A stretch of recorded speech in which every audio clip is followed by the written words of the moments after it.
To start out here, we have Wunjo in reverse. So this is for grounding the reading. It looks like there is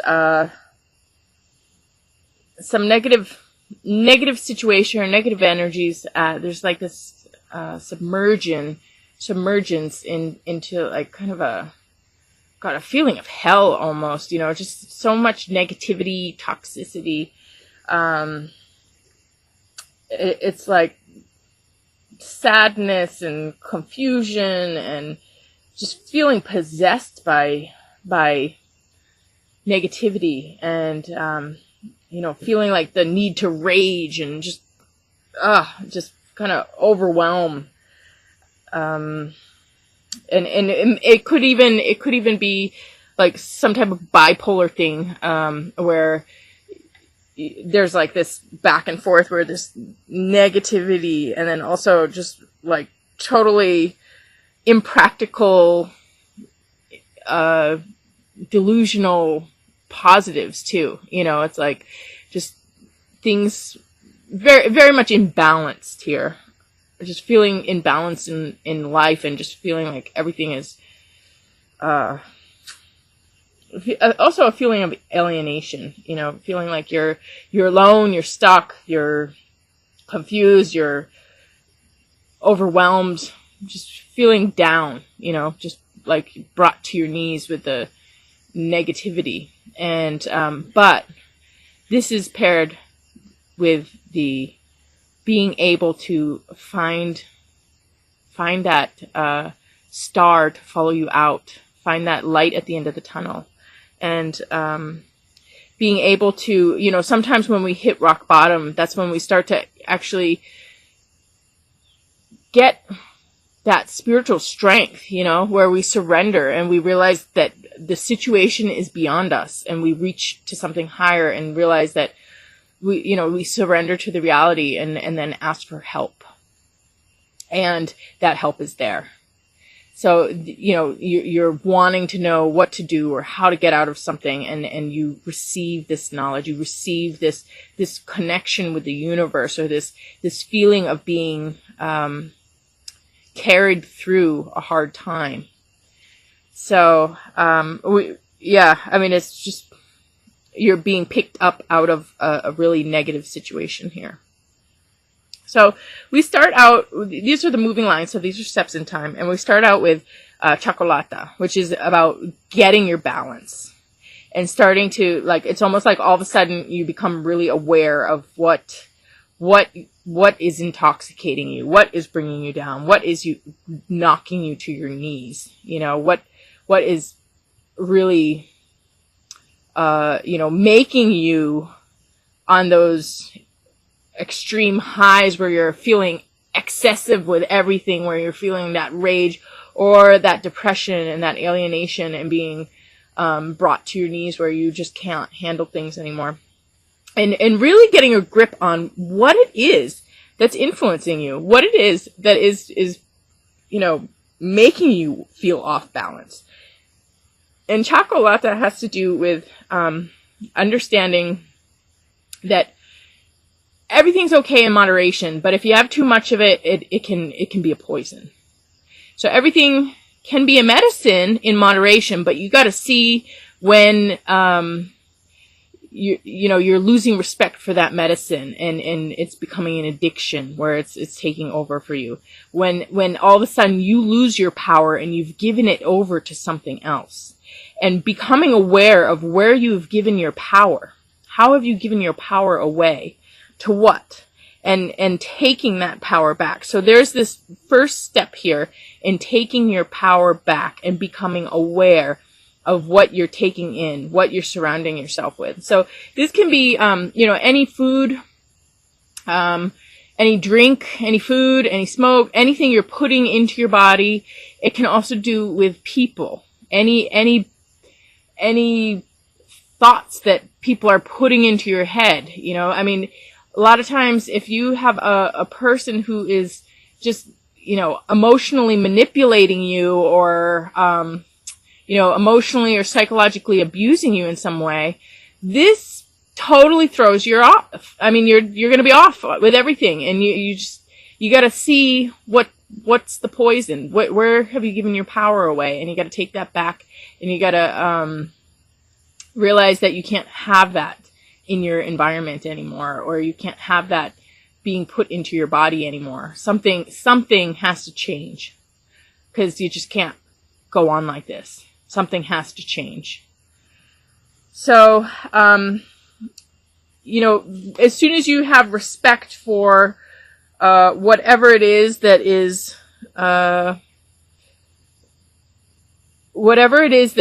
feel that you need, or you feel that you're powerless over, all of a sudden you're gonna realize that you don't need it, and you have your own power, and it will help you to it's like you gain your own strength, you gain your own footing, and you start to moderate your intake of anything into your body, or anything into your mind, or into your energy system. And then we have it paired with a rune of protection. So this is about warding off evil, shielding yourself, guarding yourself, being connected to source, awakening, the higher life, really having those channels of energy open to take you out of this. So this is this is almost those mystic thoughts in your subconscious, but it's also your will and your ability to connect with what you need to connect with to pull you out of the situation.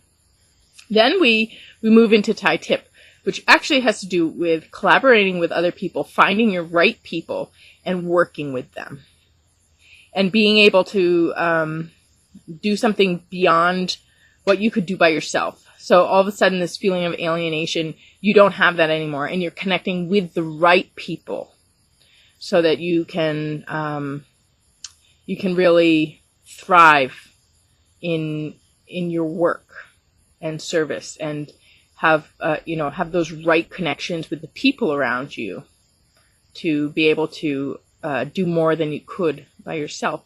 And then I pulled a clarifier for that, and this has to do with getting what you need in the physical world, getting problems solved.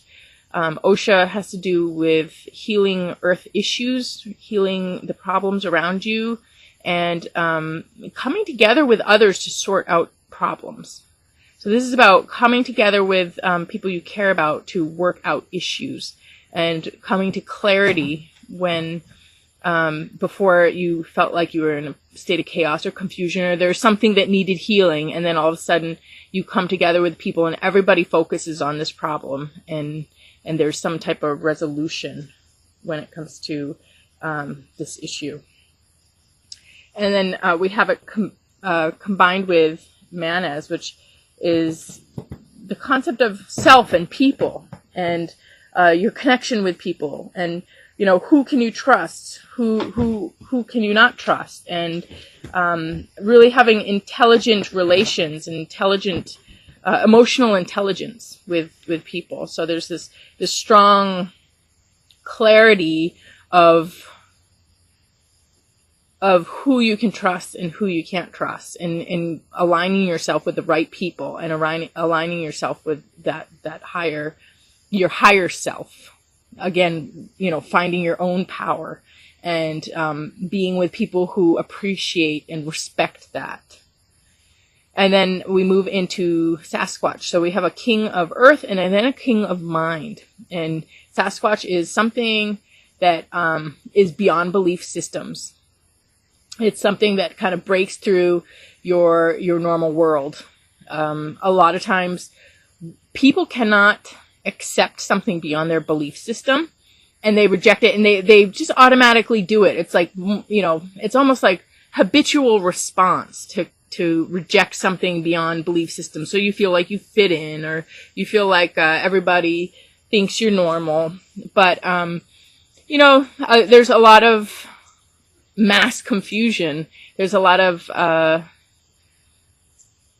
mass illusion where people can't really see, or people have this, almost like this collective blockage to things outside their comfort zone.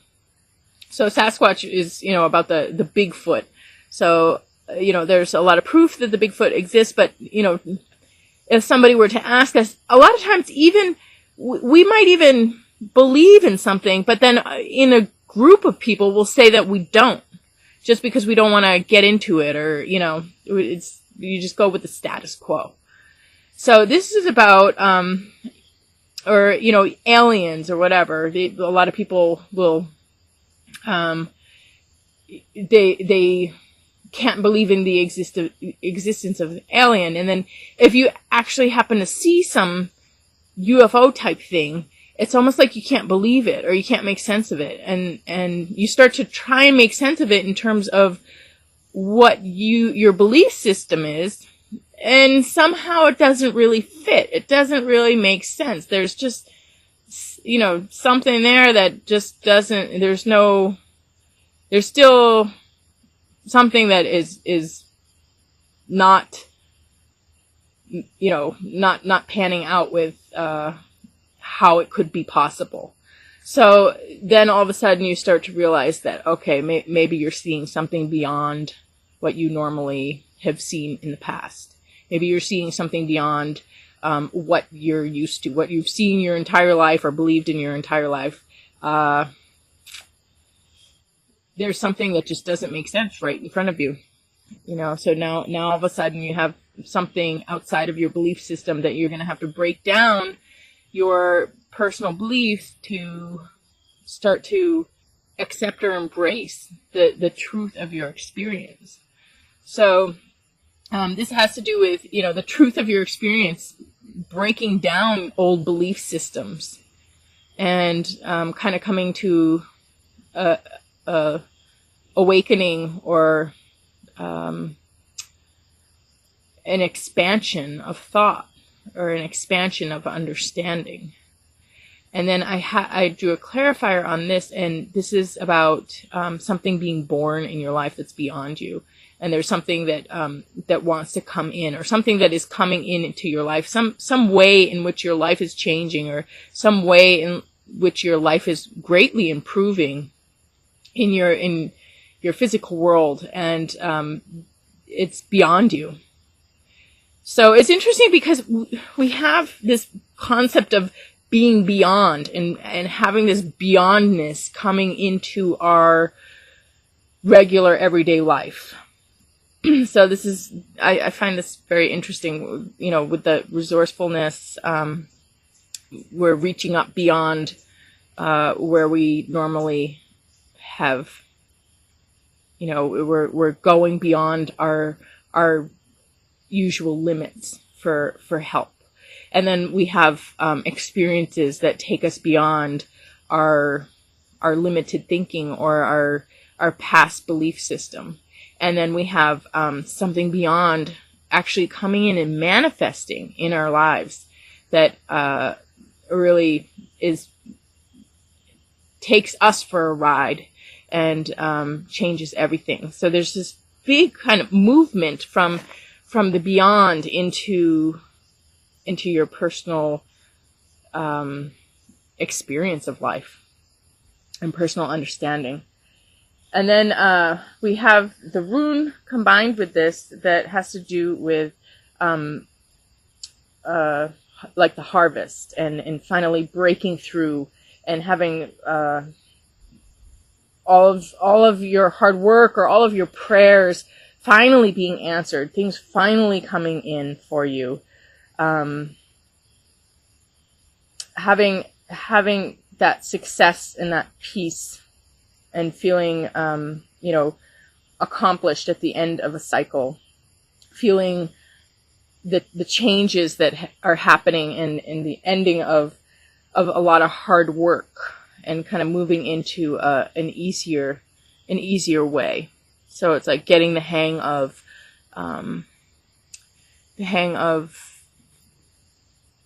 a life that you haven't been living. You know, that a lot of times it's hard for us to get into the groove of something new. It's hard for us to break habits and become strong without addictions. It's hard for us to form new habits and, you know, all of a sudden find that strength to start doing something that you haven't been doing before.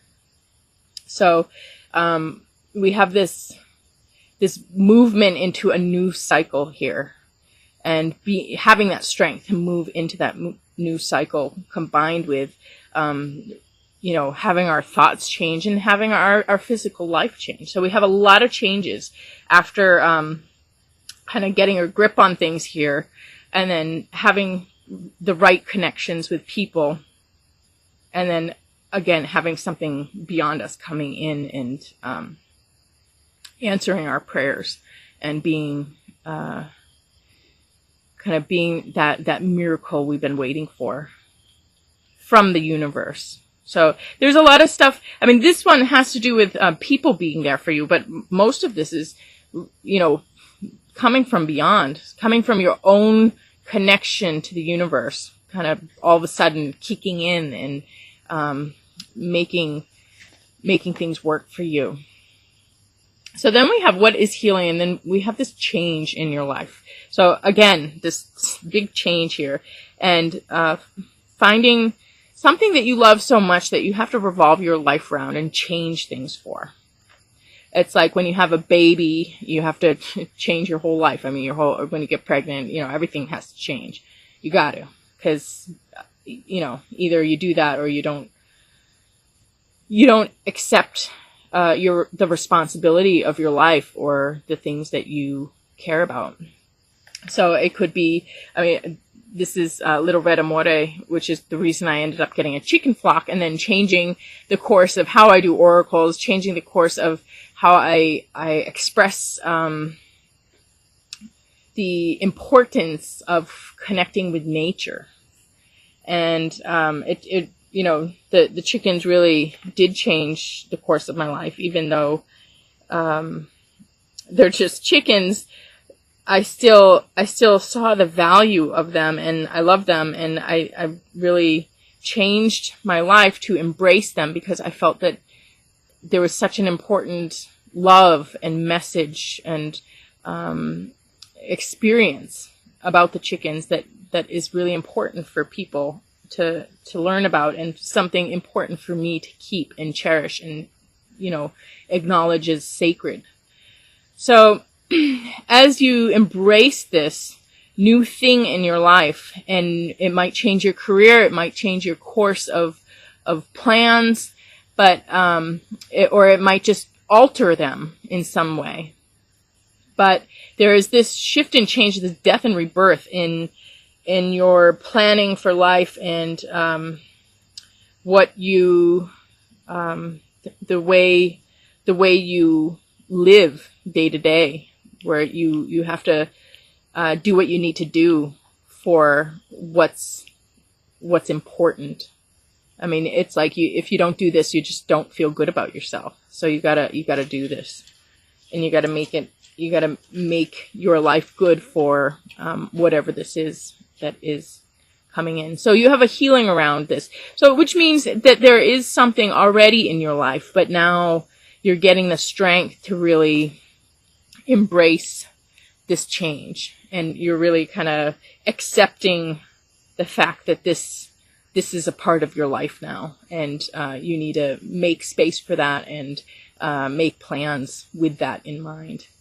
And I drew a clarifier on that, and it's just about shaking things off, purifying yourself, getting into a positive space, and getting rid of all that toxicity and negativity, becoming calm and pure.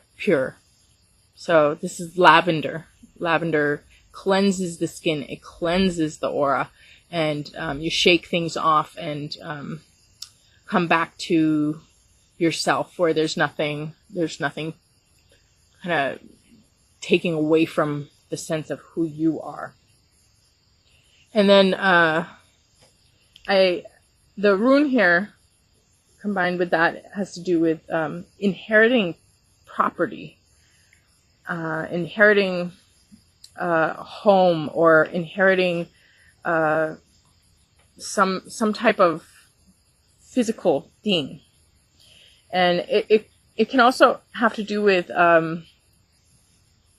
people coming into your life, and, you know, almost like a new group, or it can be some type of increase or abundance in some way that's like physical and tangible in your physical world. So I feel like it has to do with the sense of home, though, the sense of your personal life.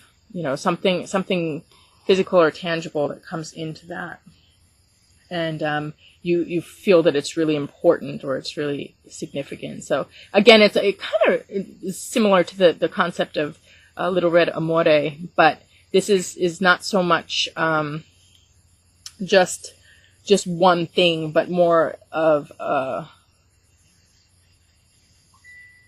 I guess it could be one thing, but more of this like a new foundation of something that comes in.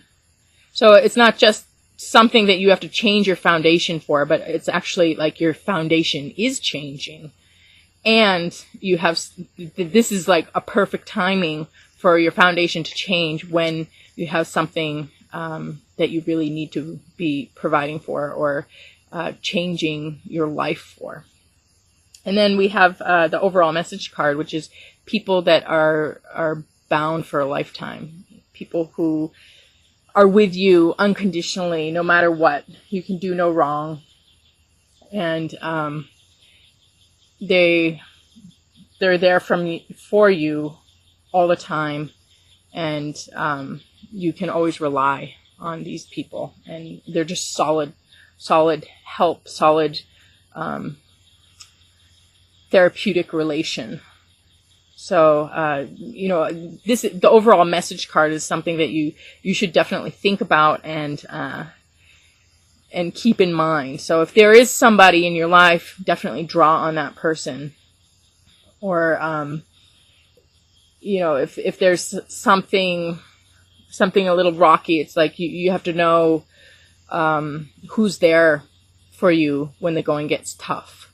When, you know, everything hits the fan, where, you know, who's there, who's left standing, who's there, who's your forever, who's never going to judge you and let you fall and be there for you to, you know, give you a hand out. And then we have that combined with strength and endurance and protection, and trustworthiness, dependability, reliability. So this is just like, again, a really solid relationship here that you know, may trump, you know, this new situation. This does have to do with a group. It's not just one person, but you know, it's almost like one person can bring you to a group, or one person can be there for you to align you with the right group. But you definitely have new things coming in, new changes, and things from beyond coming in to enrich your life and make it more spiritual and more fulfilling and more magical. So again, your card here, resourcefulness, the baobab tree, it says, your thirst for knowledge will be answered by mystic thoughts in your subconscious. So be listening to the universe and to the source of things, and, you know, have faith that you are going to be cared for and provided for, and you got the people, you got the strength, and you got magic coming into your life, as well as you know, important things that are going to give you a much stronger foundation and bring you out of any difficulties that you have been struggling with. So, excellent reading, Sag, and I'm going to go out in the yard and do a live chicken oracle for you.